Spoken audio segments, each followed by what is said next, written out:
There is a story on the internet about General George S. Patton. You may have seen it.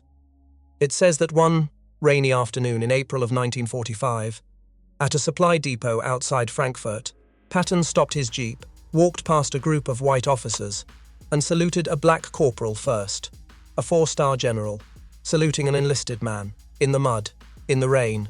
It is a beautiful story. It never happened. The corporal in the story never existed. The lieutenant never existed.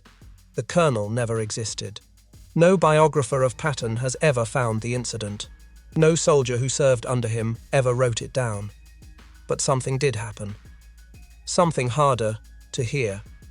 Something that does not end with a salute in the rain. It ends with a burning tank in a frozen field in eastern France and a Medal of Honor that took 53 years to reach the man who earned it. This is that story. The true one. The one with no music at the end. It begins in late October of 1944 in the muddy fields of eastern France, where a column of Sherman tanks sat in the wet grass, engines cold, tarpaulins slick with water. The tankers stood beside their machines waiting. They had been waiting a long time. 2 years of training in Louisiana heat. 2 years of segregated barracks. Of tents pitched next to sewage treatment plants. Of drill sergeants who called them names no soldier should ever be called by another soldier in the same uniform. 2 years of proving, over and over, in the parched dust of Camp Claiborne and the burning sands of Camp Hood, that they could handle a Sherman tank as well as any white crew in the United States Army. Now they were finally in France. Finally in the war they had begged to fight. And they were waiting to meet the man who had asked for them. You have to picture them, standing there in the drizzle. 539 men. Young men, most of them. Some of them from Chicago and Detroit and Newark. Some of them from small towns in Georgia and Alabama and Mississippi, where the fields still smelled of cotton, and where the schools they had gone to did not have running water. Some of them from Oklahoma, some of them from Texas, some of them, a few of them, from small farm towns whose names appeared on no map anyone else in the army had ever seen. They had come a long way to stand in this rain. They had come farther than most men in the 3rd Army had come, not in miles, in weight. Each one of them had left a home where the deck was stacked against him. Each one of them had walked past a whites-only lunch counter to get to a recruiting office. Each one of them had raised his hand and taken an oath to defend a country that would not let him vote in half its states. And each one of them, for 2.5 years now, had been told, with words and with silence, with orders and with the absence of orders, that his country did not quite believe he could do the job it had asked him to do. They stood in the rain anyway. They stood in the rain because a general was coming. A general who, according to every rumor they had heard, had personally requested them. The most famous general in the American army. The one whose name made German officers flinch. The one whose armored columns had punched a hole in the Wehrmacht and driven it back across France, so fast that the Nazi high command had trouble locating him on their maps. The one who wore ivory-handled revolvers and cursed like a mule driver and prayed like a monk. The one whose voice, when he spoke to his soldiers, rose sometimes into a high, sharp bark that men who served under him remembered for the rest of their lives. He was coming to speak to them today. They stood in the rain, and they waited for him. His name was George Smith Patton, Jr. He was 59 years old, and in the autumn of 1944, he was arguably the most feared American commander in Europe. Patton was born on November 11, 1885, in San Gabriel, California. He came from a family that measured its worth in swords and uniforms. A grandfather who had died fighting for the Confederacy at the Third Battle of Winchester, an ancestor who had served under George Washington at the Siege of Yorktown. He had grown up on stories of cavalry charges and battlefield honor, of Robert E. Lee and Stonewall Jackson, of the old chivalric code that had died in the trenches of Flanders, but that Patton, in some private chamber of his heart, still believed in. He had graduated from West Point in 1909. He had competed in the modern pentathlon at the 1912 Stockholm Olympics, finishing 5th.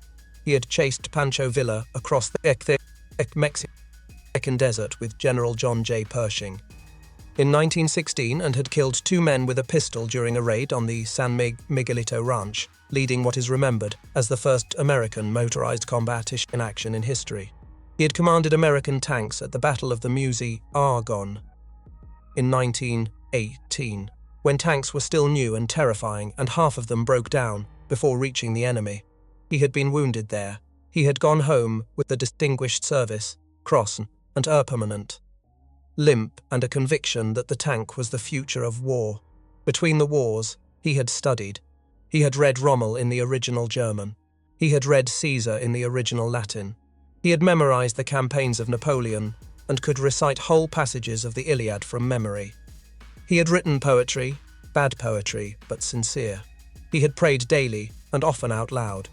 He had believed, quietly and consistently, in reincarnation, that he had lived before in the armies of Alexander and Caesar and the great captains of history, and that some part of him remembered. By 1944 he was a lieutenant general. He wore 2 ivory-handled revolvers on his belt. He carried a riding crop he did not need. He believed in the God of the Old Testament and in the sanctity of the military salute. He believed that a soldier who did not shave in a foxhole was already halfway to surrender. He believed something else, too. Something he wrote down in his personal diary. Something he would carry to his grave. He did not believe black men could fight. Not in tanks, not in armor, not in the kind of fast, brutal, split-second combat that his Third Army specialized in. He had said so privately many times. He would say so again in his memoirs, published after his death, that a colored soldier could not think fast enough to fight in armor.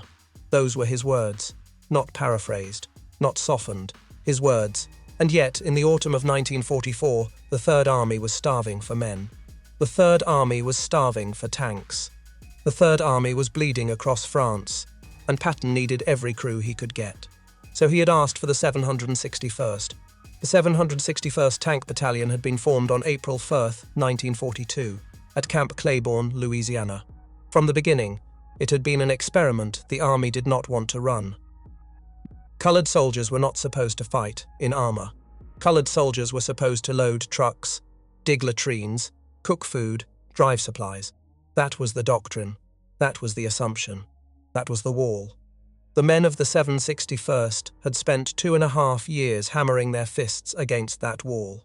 They had trained in tanks that broke down. They had drilled under officers who expected them to fail. They had watched white units with half their combat scores get shipped to Europe first. They had lived in canvas tents pitched a mile from the front gate at Camp Claiborne, next to the camp's sewage treatment plant, on rutted dirt roads that turned to mud in the Louisiana rain. They had eaten in a segregated mess and slept in segregated barracks and washed in segregated latrines. They had been told day after day, in the small ways and the large ways, that the Army had built them a room and that they were not to try the door, and they had drilled. They had drilled harder than any tank battalion in the Army had ever drilled. They had drilled because they knew. Every one of them knew that when their moment came, they would not be given the benefit of any doubt. They had watched Jackie Robinson get dragged into a court-martial at Camp Hood. You know that name. Everyone knows that name now. But in the summer of 1944, Jackie Robinson was not the man who had integrated Major League Baseball. He was not the man in the Dodgers uniform sliding into home plate. He was Second Lieutenant Jack Roosevelt Robinson, 25 years old, a former UCLA athlete assigned to the 761st Sister Unit at Camp Hood, the 758th Tank Battalion. He knew the men of the 761st. He knew Colonel Bates. He was one of theirs, in the way that black soldiers stationed at the same camp under the same segregation policies were all one of each other's. And then, on July 6, 1944, a hot Texas afternoon, a bus driver at Camp Hood had ordered him to move to the back of a military bus. Robinson had refused. The Army policy on desegregated military buses was on his side. The bus driver was not. The military police who came to arrest him were not. He was hauled off the bus. He was interrogated in a stenographer's office where a white typist kept interrupting the questioning to ask him if he did not know that he had no right to sit in the front. He was written up for insubordination and for conduct unbecoming an officer. He was told he would face a general court-martial. The trial began on August 2nd, 1944. 9 officers sat in judgment of a man who had done nothing more than sit in his own seat. His defense attorney, an officer named Robert H. Johnson, a graduate of the University of Michigan Law School, whose role in the trial would not be publicly credited for decades, took the prosecution apart in hours. Robinson was acquitted on all charges. And then, quietly, in November of 1944, he was honorably discharged from the army. His ankle, injured years earlier, had been reclassified as a permanent limitation. He would never fight with the 761st in Europe. He would go home. He would find another war to win, in another uniform, on another kind of field. But the men who remained in the 761st carried his fight with them. They carried every fight, every insult, every slur, every night, when they had been told to sleep in the rain while white recruits took the barracks. They carried it across the Atlantic on the USS Esperance Bay. They carried it into the mud of France. And now they were standing in the rain, waiting for a general who did not believe in them. Among them was a young man from Oklahoma. His name was Ruben Rivers. He was 26 years old. He had been born on October 31st, 1918, in Tecumseh, a small town in the flatlands of Oklahoma, one of 12 children in a working family. His father was a black man. His mother was Cherokee. He had grown up on a small farm outside of a place called Hatulka, working the fields with his brothers and sisters, walking to a country schoolhouse when the season allowed. He had graduated from high school. He had worked on the railroad for a while, laying track under the hot Oklahoma sun. When the draft came, he had enlisted. He had gone to Camp Claiborne. He had been assigned to Able Company of the 761st, and he had stayed. By the autumn of 1944, he was a staff sergeant, platoon sergeant of Able Company. The men in his tank called him Ruben. The men in other tanks called him a leader. Rivers was quiet. He did not swagger. Photographs from his training days show a broad-shouldered man with a steady gaze, the kind of face that does not perform for the camera. His crew loved him in the quieter way that men love a leader they know will not leave them behind. His commanding officer was a white lieutenant colonel named Paul L. Bates. Bates was 35 years old. He was a former college football player, a graduate of Western Maryland College. A man joined the army in 1936 and had been assigned to the 761st against his will. In the beginning, he had wanted a transfer. He had wanted a white unit. He had been told the 761st was a dead-end command. He had been told, quietly, by superiors who thought they were doing him a favor, that no white officer with ambition should stay with colored troops. He had stayed anyway. He had stayed because, somewhere in the first year of his command, watching his men drill in the Louisiana dust, he had come to a decision. He had decided that these men were as good as any tankers he had ever seen. He had decided that his job was to make them the best. And he had done it. He had drilled them harder than any battalion in the army. He had put them through gunnery courses that made his own hands ache. He had refused a promotion that would have taken him away from them. And when the 761st shipped out for Europe, he shipped out with them. He was in the rain that day. He was watching. He was waiting, like the men who watched him, for the general to arrive. The armoured car appeared on the road just before noon. Patton did not stop far away. He drove straight in. The car came to a halt in front of the assembled battalion. The engine cut. A door opened, and the general climbed up. Not down, up, onto the hood of the armoured car. He stood there, in the light rain, without a coat. His riding boots caught the grey light. His pistols hung at his hips. He looked out over the men. The black tankers of the 761st looked back. For a long moment, no one spoke. Then Patton began to speak, and his voice, high, sharp, unmistakable, cut through the rain like a bugle call. "Men," he said, "you are the first Negro tankers to ever fight in the American Army." The words hit the assembled soldiers like a hand on the shoulder. Some of them straightened. Some of them held their breath. "I would never have asked for you," Patton went on, "if you weren't good." He paused. "I have nothing but the best in my army." He looked from face to face. Rivers watched him. Bates watched him. Somewhere in the middle rank, a young private from Mississippi watched him. A man whose name history has not preserved, but whose face is visible in the surviving photographs of that day. Somewhere in the back, a corporal from Chicago watched him. Faces without names now. Faces that would never come home whole. "I don't care what color you are," Patton said, "so long as you go up there and kill those Kraut sons of bitches." A ripple moved through the ranks. It was not quite a cheer. It was something quieter. The small, contained sound of men who had been waiting 2.5 years to be told they were wanted. "Everyone has their eyes on you," Patton finished, "and is expecting great things from you. Most of all, your race is looking forward to your successes. Don't let them down, and damn you, don't let me down." Then he saluted them, and they saluted him back, and the general climbed down from the hood of the armoured car, got into his vehicle, and drove away into the rain. The men of the 761st stood in place for a long time after he was gone. Some of them were smiling, some of them were quiet. Some of them were quiet, some of them were repeating the general's words to each other under their breath. Words that would echo through the barracks that night, and through the messes for weeks afterward. Rivers was somewhere between the two. He had heard what the general said. He had heard the words. He would carry them with him, into Morville-les-Vic, into Guébling, into the last hours of his life. He did not know what the general wrote in his diary that night. He did not know that hours after climbing down from that armoured car, Patton would sit down with his pen and record his private judgment, that he would write in his own hand that the 761st had made a good impression, but that he had no faith in the inherent fighting ability of the race.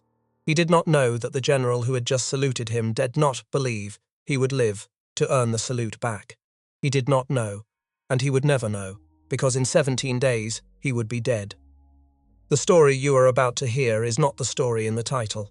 It is not the story of a general who saluted a black corporal first, in the mud of a supply depot outside Frankfurt. That story has been repeated on the internet many times, in many videos, in many articles. It appears in no biography of George S. Patton. It appears in no memoir of the Third Army. It appears in no war diary of any unit that served under his command. The names are wrong. The dates are wrong. The incident, as it is told, did not happen. But something else happened. Something harder. Something truer. Something that costs more to tell. Because the real story of what Patton did, and what he did not do, for the black men who served under him, is not a story of a general who saw the light and lifted his hand in respect. It is a story of a general who spoke the right words in public and wrote the wrong ones in private. It is a story of a black tank sergeant who bled to death in the frozen fields of eastern France, while the general who commanded him doubted, in his heart, whether he could think fast enough to fight. It is a story that took 53 years to end, and in that story there was a salute. There was always a salute. But it did not come in the reign of a Frankfurt supply depot in April of 1945. It came in a field outside Guébling on the morning of November 19th, 1944, and no one saluted first. Because the man who should have received the salute was already dead. To understand what happened at Guébling, you have to understand what Patton wrote that night.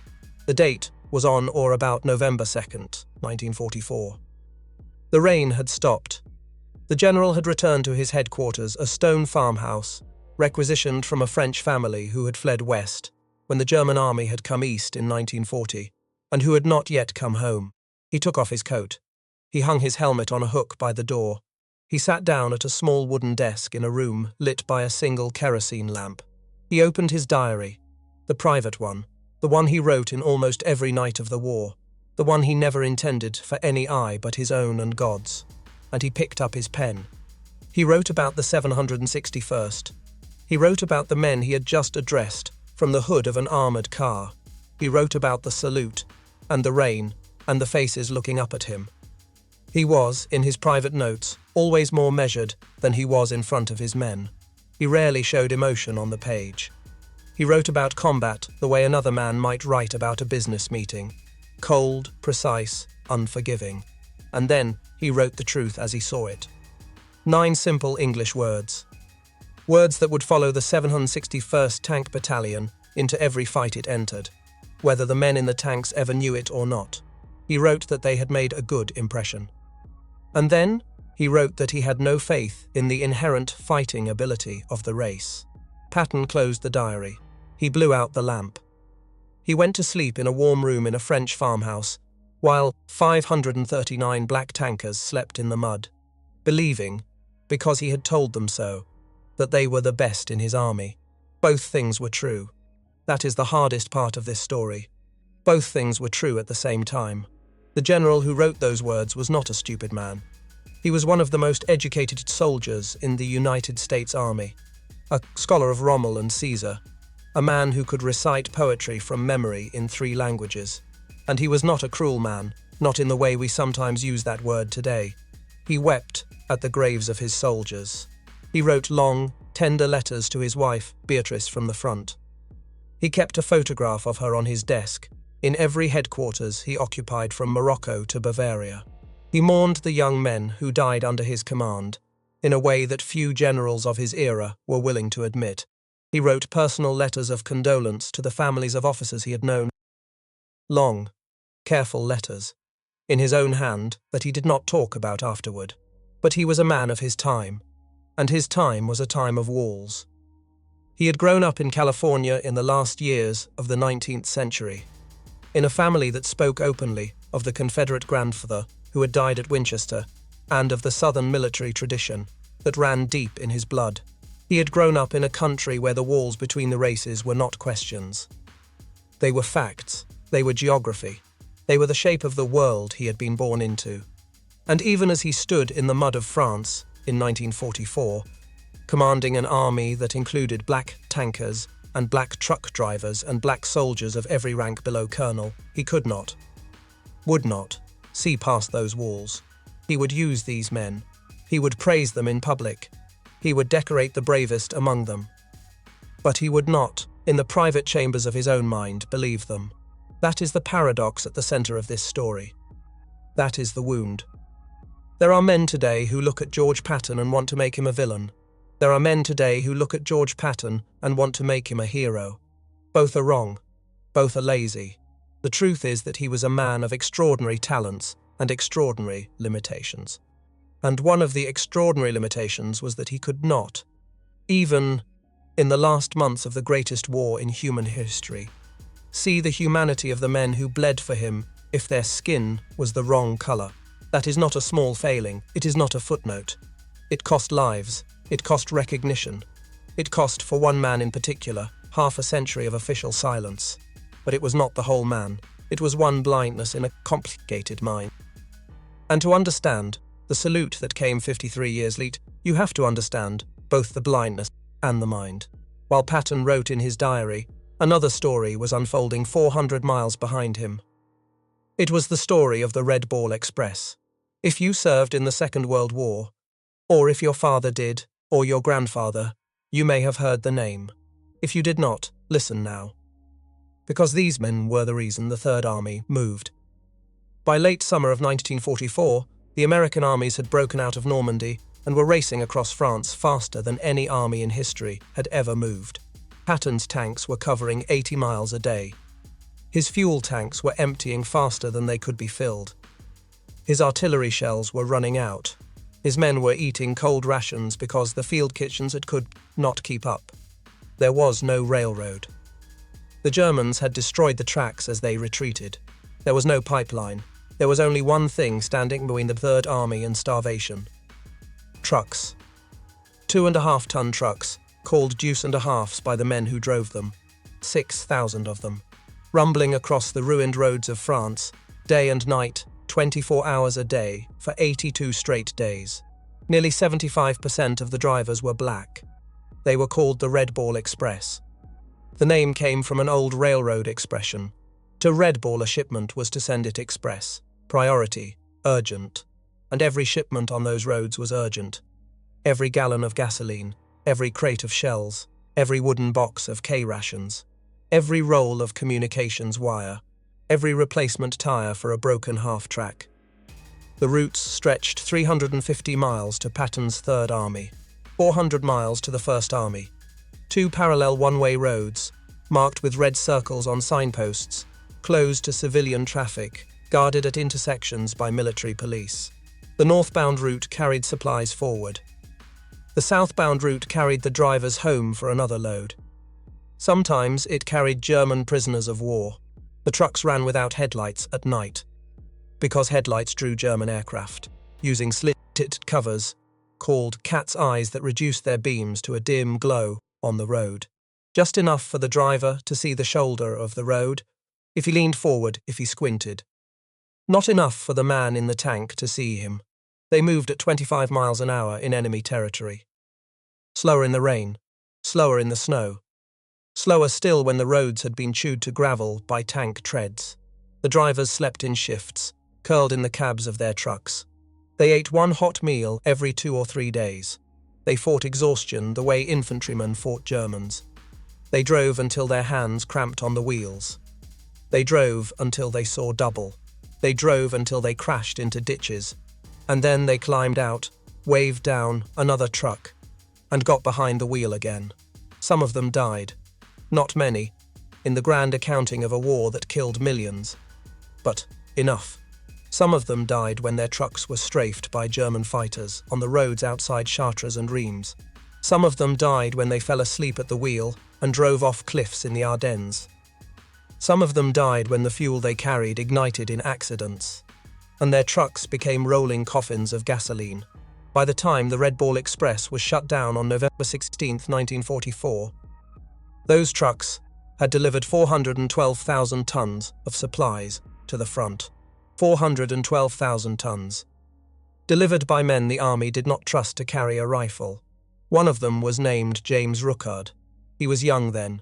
He lived long enough to tell his story to army historians decades after the war, when he was an old man himself.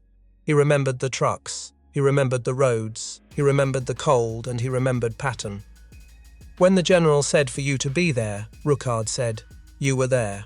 If you had to drive all day and all night, those trucks just kept running. They'd break down, we'd fix them, and they'd run again. That was the deal, that was the contract, that was the unspoken bargain between an old white general who did not believe in black fighting men and the young black men who kept his army alive anyway. They drove for him, they bled for him, they died for him. And they did it in the full knowledge that when the war ended, they would come home to a country that would not let them sit at the front of a bus. That would not let them buy a house in half its neighborhoods. That would not let them apply for a mortgage the GI Bill said they were entitled to. That would not let them, in the small towns of the South, where many of them had been born, walk into a diner and order a cup of coffee without being told to go around back. They knew this, and they drove anyway, because there was another war happening at the same time. A war within a war. A war that black newspapers, especially a paper called the Pittsburgh Courier, had given a name to. They called it the Double V campaign. Victory over fascism abroad. Victory over racism at home. Every gallon of gasoline delivered to the Third Army was a shell fired in that second war. Every ton of ammunition. Every crate of rations. Every mile driven in the dark, without headlights, past the burned-out shells of German ambush points on the shoulders of French roads. Because if you had come home from a war that you had helped win, if you had driven fuel to Patton's tanks, if you had loaded ammunition for the First Army, if you had walked patrol at midnight in a French forest with rain running down your neck, the argument for keeping you in the back of the bus started to break down. The argument that you could not think fast enough to fight in armor started to break down. The argument that you were not fully a citizen of the country you had defended started to break down. The men of the Red Ball Express understood this. So did the men of the 761st. So did the men of the 92nd Infantry Division in Italy, and the men of the 320th Barrage Balloon Battalion who had landed at Omaha Beach on the 6th of June, and the men of the Tuskegee Airmen who flew fighter escort over the oil fields of Ploesti. These men were fighting for the right to be believed in. And they were dying in that fight, while the general they served wrote in his private diary that he did not believe them. Back at the front, the 761st was moving towards its first battle. They crossed into combat on November 7, 1944, near a small French town called Morville-les-Vic. The Battle of Metz was raging around them. The rain had turned to sleet. The mud was thick enough to swallow a boot to the shin. The temperature dropped every night into the low 30s, and the tankers slept in their uniforms with the boots on, huddled inside the steel bellies of their Shermans for whatever warmth the engines had left behind. The 761st was attached to the 26th Infantry Division. Their orders were to spearhead an assault against German positions in the Lorraine countryside, a landscape of low stone farmhouses and open fields and hedgerows that had not changed much since the Franco-Prussian War of 1870. In some of the villages, there were still old men who remembered the last time a German army had marched through, and who watched the American tanks pass with a look that was equal parts hope and terror. The Germans were waiting for them, dug in, well supplied, armed with the deadliest anti-tank weapon of the war, the 88mm flak gun, a weapon that could punch through the armor of a Sherman tank at a mile. The Sherman, for all its many virtues, was famously vulnerable to the 88. Its armor was thin against the German guns. Its ammunition storage was placed high in the hull. When a Sherman was hit clean, it did not usually die. It burned. The men who crewed them knew this. Every one of them, before he climbed into the turret in the morning, knew this. The Shermans of the 761st went in. The German 88s opened up. By the end of that first day, the Black Panthers, as they had begun to call themselves, after the panther on their unit insignia and after the motto they had adopted, come out fighting, had lost tanks. They had lost friends. They had watched crews they had trained with for 2.5 years burn to death inside iron coffins, and they had held their ground. Ruben Rivers was among them. The next morning, November 8, 1944, near a village called Vic-sur-Seille, Rivers' company came upon a German roadblock, a thick barrier of felled trees and debris, laid across the road, covered by enemy fire. The advance was stopped. The infantry could not move forward until the roadblock was cleared. Rivers climbed out of his tank, under fire, in the open, in full view of the German gunners. He walked to the barrier and worked to clear it, hooking a cable to the debris, signaling his tank to pull, taking cover, going back out again, pulling more. Bullets snapped past him. Artillery fell in the fields around him. He did not stop. His crew watched from inside the Sherman, gripping the controls, praying the next mortar round did not land on the man they had trained with for 2.5 years. When the roadblock was cleared, the American advance resumed. Rivers climbed back into his tank. His platoon rolled forward. That action earned him the Silver Star, the first Silver Star awarded to any soldier of the 761st Tank Battalion. The medal was pinned on him a few days later by an officer whose name has not survived in the records.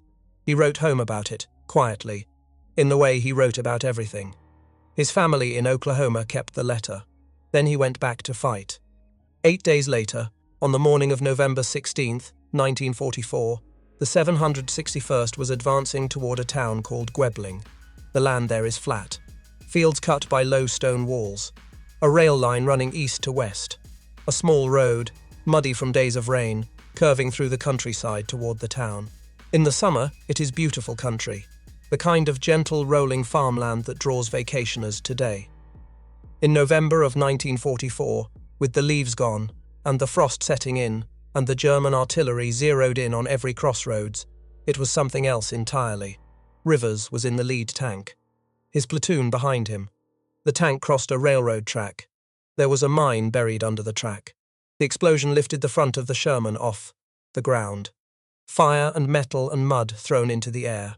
When the smoke cleared, Rivers was still in the tank, conscious, bleeding. His right leg had been laid open from the knee to the ankle. The bone was visible. His crew pulled him out, through the driver's hatch, holding his shoulders to keep him from twisting the leg. They laid him on the wet grass by the side of the road. His trousers were dark with blood. His boot had filled with blood. His hands were shaking with cold and shock. A medic came. Then his company commander came. His name was Captain David J. Williams. Williams was a young officer from Long Island, New York, a white officer commanding black troops. The way all the senior officers in the 761st were white officers commanding black troops. He knelt beside Rivers in the mud. He looked at the leg. He looked at Rivers' face. He said what he was supposed to say. "Ruben," he said, "you're going back." Rivers looked up at him. He shook his head. He said no. Williams tried to inject morphine. Rivers refused. He said the morphine would fog his mind. He said he needed to think. He stood up on the leg that should not have supported him. He walked, or half-walked, or dragged himself to a second tank. A tank whose sergeant was still alive, still fighting, but who had lost his platoon leader. Rivers climbed into that tank. He took command. He led his company into Guébling that afternoon. For the next 3 days, Rivers refused to leave the field. The leg wound was untreated. He was running a fever. He could not stand without help. His crew changed the bandages when they could, using field dressings that soaked through in hours. He commanded from inside the tank, hunched over the radio, calling out targets, directing fire, holding the line. Williams tried 3 more times to send him back to the aid station. 3 more times, Rivers refused. On the second refusal, Williams got angry. He was Rivers' commanding officer. He could order the evacuation. He almost did. But he looked at his sergeant, his platoon sergeant, the man who had cleared the roadblock at Vic-sur-Seille, the man whose crew would fight harder because he was in the turret and quit if he was not. And he did not give the order. He let Rivers stay. He would spend the rest of his life Lightbot, wondering if he should have given the order. Guébling fell to the Americans on the 17th. But the German artillery was still active on the ridges beyond the town.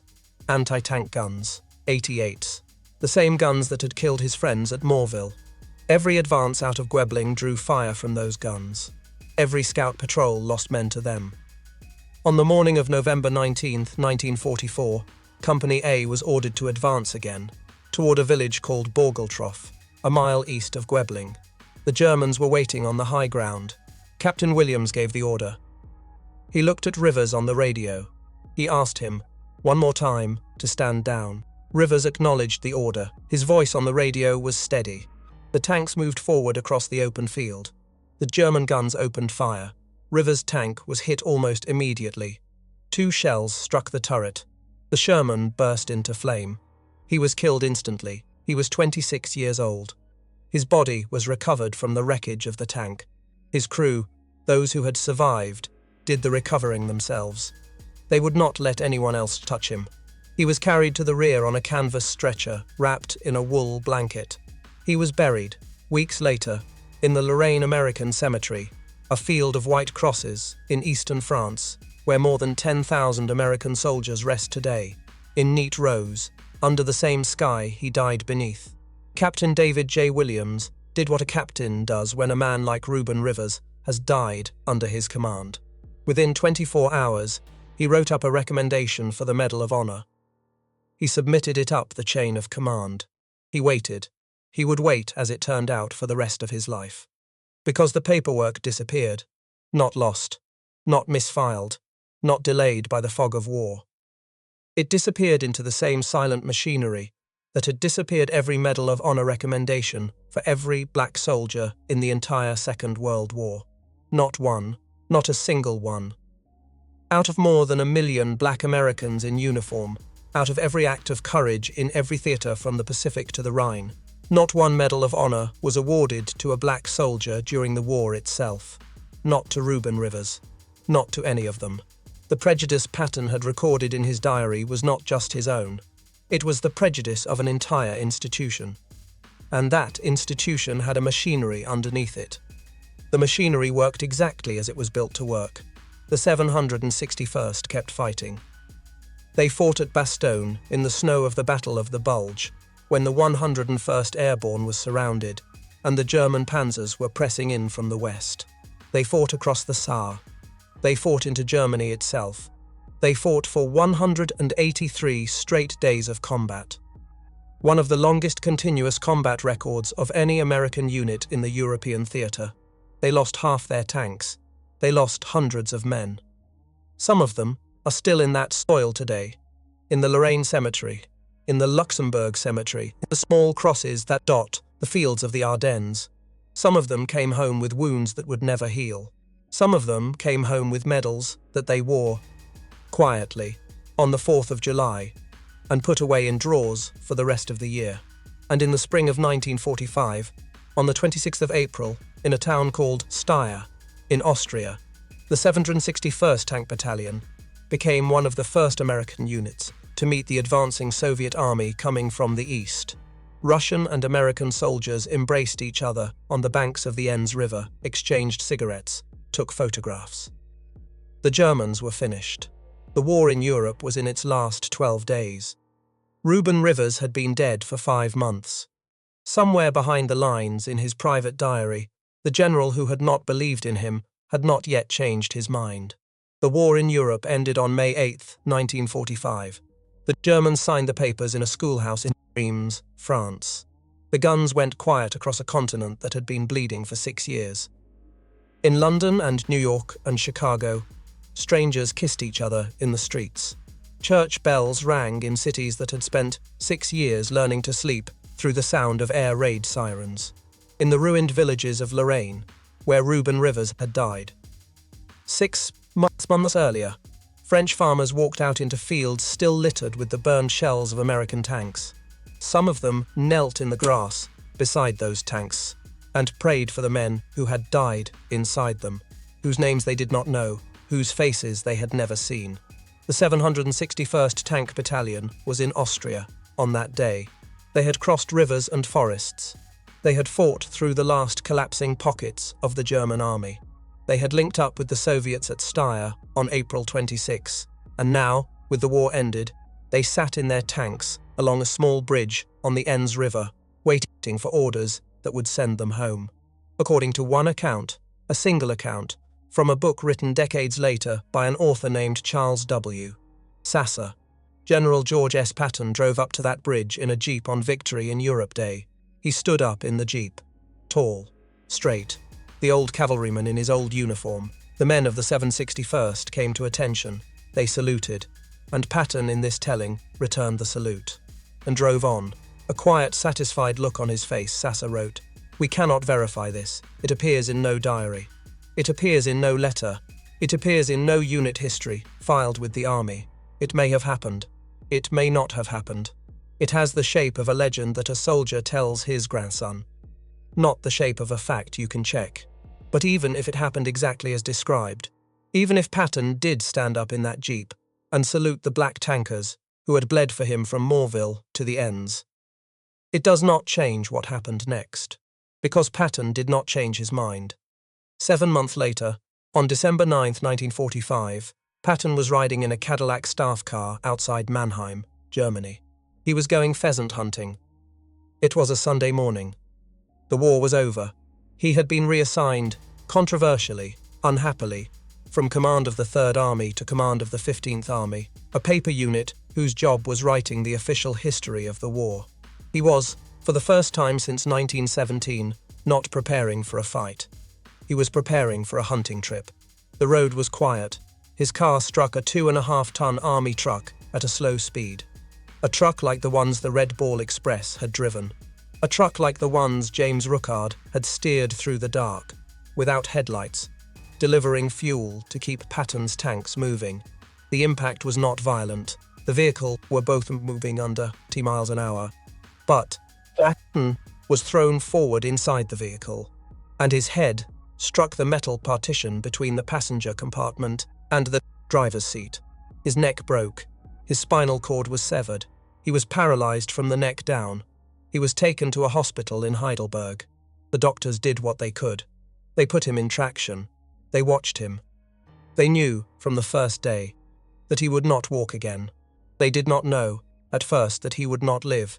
He lived for 12 more days. He wrote letters to his wife Beatrice, who had come from Massachusetts to sit at his bedside. He spoke to his doctors. He asked, in his good moments, for news of his soldiers.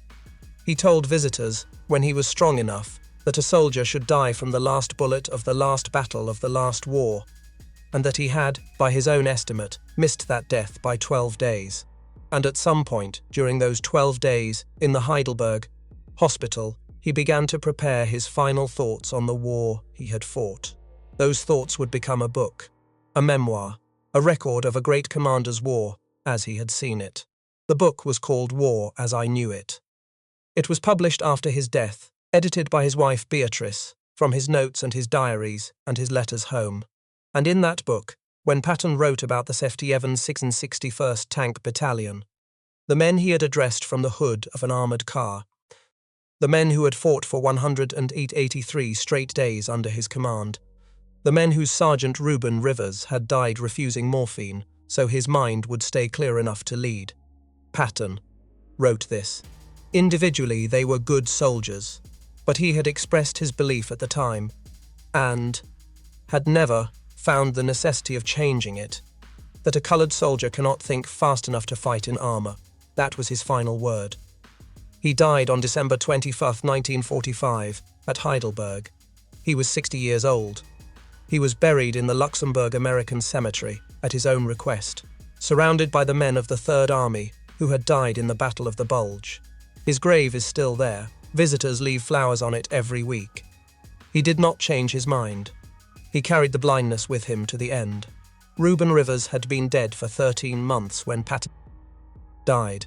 His body lay in the Lorraine American Cemetery, under a white cross, in a row of white crosses that stretched to the horizon. His family in Oklahoma had received the telegram in the last week of November 1944.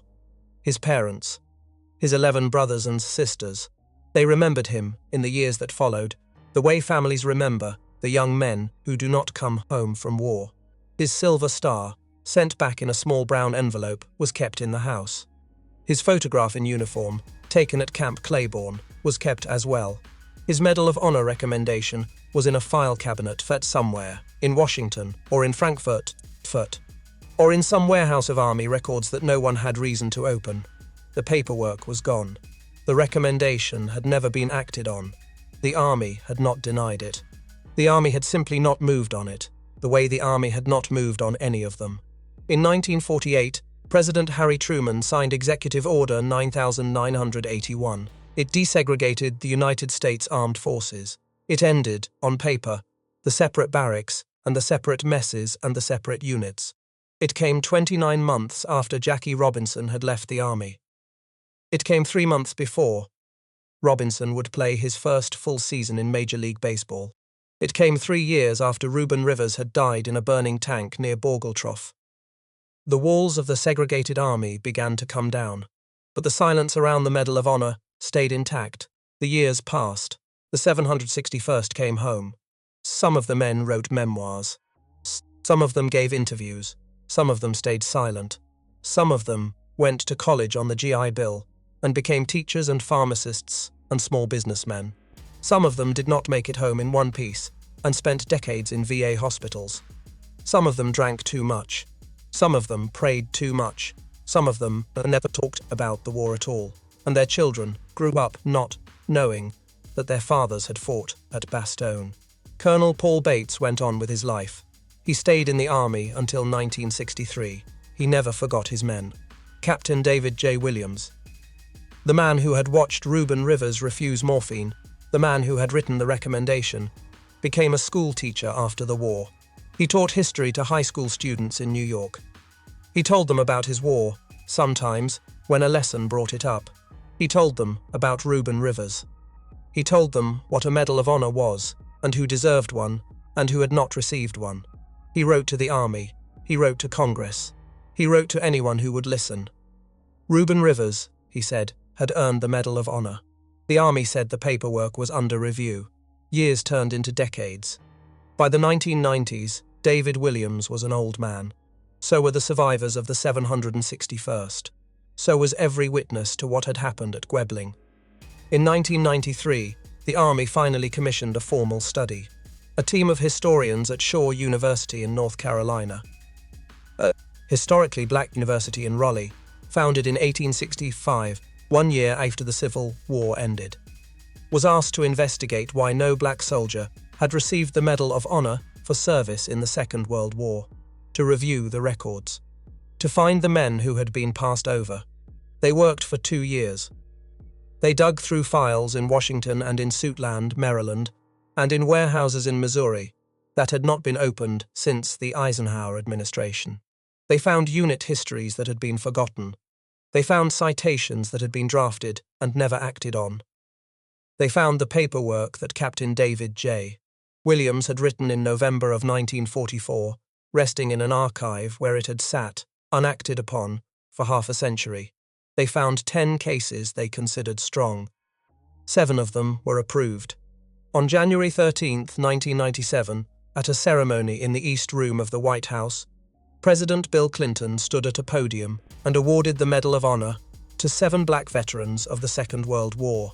6 of them received the medal posthumously. 1 of them was still alive, a former lieutenant named Vernon Baker, who was 77 years old. He stood on the stage and received his medal in person more than 50 years after he had earned it, in the mountains of Italy. He wore a dark suit. He kept his back straight.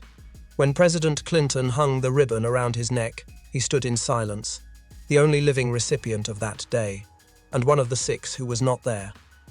One of the 6 whose family had come to Washington to receive the medal on behalf of a man who had been dead for 53 years was Ruben Rivers. His medal was placed in the hands of his sister. She was an old woman by then. She had been a girl in Oklahoma when the telegram came in November of 1944. She had grown up. She had grown old. She had waited a lifetime for this moment. She held the medal in her hands.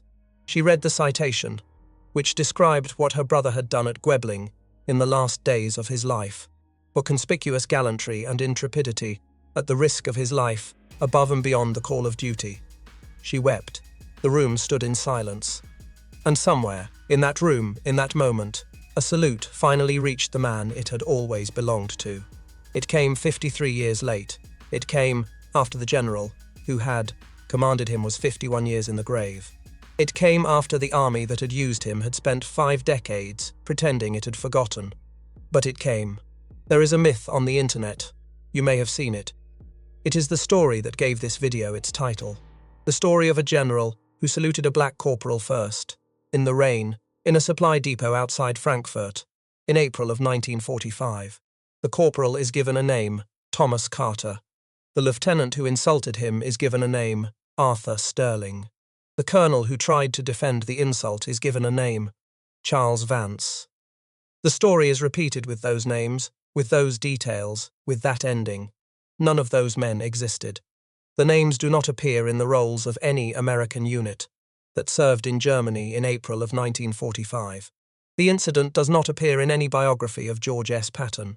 It does not appear in his war diary, or his letters to his wife, or his memoirs. It does not appear in any account written by any officer who served under his command. It does not appear in the records of the Third Army. It does not appear in the interviews conducted by the Veterans History Project of the Library of Congress. It does not appear in any oral history taken from any black truck driver of the Red Ball Express. It is a fable. It is a comfortable fable. It is the kind of story we invent when we want the past to have been kinder than it was. And there is a reason we invent stories like this one. There is a reason they spread across the internet. There is a reason they show up in our feeds, and our recommended videos, and our late-night browsing. We want the good men to have been better than they were. We want the great generals to have seen further than they saw. We want the walls between us to have come down, when the noble ones among us willed them to come down. That is not what happened. What happened is harder. What happened is that a great commander looked at some of the best soldiers he had, and he did not believe them. What happened is that he spoke the words he needed to speak in public, and wrote the words he really believed in private. What happened is that a black sergeant from Oklahoma stood up on a shattered leg because he did not trust morphine to keep his mind clear. What happened is that his commanding officer wrote up a Medal of Honor recommendation in 24 hours and waited 53 years for someone to sign it. That is the story. That is the whole story. That is the story with no music at the end. Ruben Rivers is buried in the Lorraine American Cemetery in St. Avold, France. If you drive out there from the town of Metz on a spring afternoon, you can see his grave. It is a white marble cross. His name is carved on it, his rank, his unit, his date of death. November 19, 1944. The field around him is quiet. The wind moves in the grass.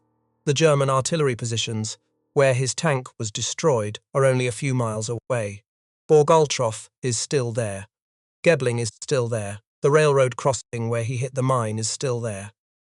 If you know where to look, and you have a good map and a patient guide, you can find the exact spot.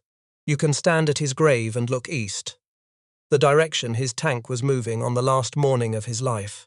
You can see the low ridge where the German 88s were dug in. You can imagine, if you want to, the field as it was that morning, the cold, the mud, the Sherman tanks moving in a rough line across the open ground, the frost on the grass, the pale winter light. You can imagine the moment he was killed, or you can turn around. You can walk back through the rows of white crosses, 10,000 of them. Boys from Ohio and Texas and Michigan and Alabama, boys from Brooklyn and Los Angeles and San Antonio, boys from farms in Iowa and mining towns in West Virginia and small dairy villages in Wisconsin.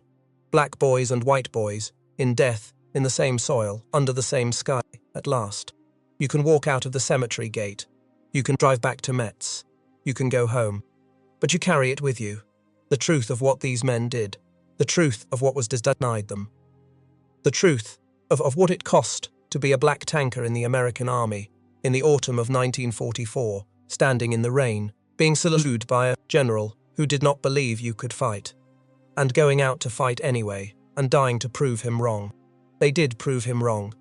They just did not live to see the day the Army admitted it.